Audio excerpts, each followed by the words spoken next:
তবে শেষ পর্যায়ে আমার ভাই কিছু কথা বলেছে চমৎকার, যে বাবা মার সেবা করতে হবে। আপনি জীবনে যত ইবাদত করেন সব বৃথা হয়ে যাবে যদি বাবা মার মনে কষ্ট দেন। আমার ভাই একটি কথা বলেছে যে তিনি বাড়ি থেকে বের হলে বাবা মায়ের চরণ ধুলা নিয়ে বের হয়। আপনি তো বাবা এবং মা দুইজনেরটা পান, আমি 4 জনেরটা পাই। আপনার যেতে বড় ভাগ্যবান আমি। আমার ভাই 2 জনেরটা পায়, আমি 4 জনের চরণ ধুলা নিয়ে বের হই। বাবা মা শ্বশুর শাশুড়ি, আমার 2টা মা 2টা বাবা। এর যেতে ভাগ্যবান আর আছে? হ্যাঁ, আমি বলবো আমার মতো সুখী আর কেউ এই দুনিয়াতে নাই। একটি কথা আমি বলবো, সে কথাটি হচ্ছে এই যে আমাদের সংসারে যত অশান্তি না, একটি কাজ করবেন দূর হয়ে যাবে। কি কাজ? যখন ছেলে বিয়ে করান, ঘরে ছেলের বউ আসে না, তাকে একটি কথা বলে দিবেন।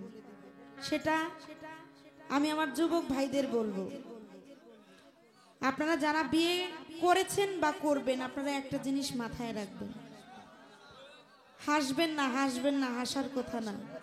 একটা জিনিস মাথায় রাখবেন, সেই জিনিসটা হলো আপনি যখন ছোট ছিলেন তখন আপনার বাবা মা আপনাকে বড় করেছে, লালন পালন করেছে, আপনার দায়িত্ব তারা পালন করেছে।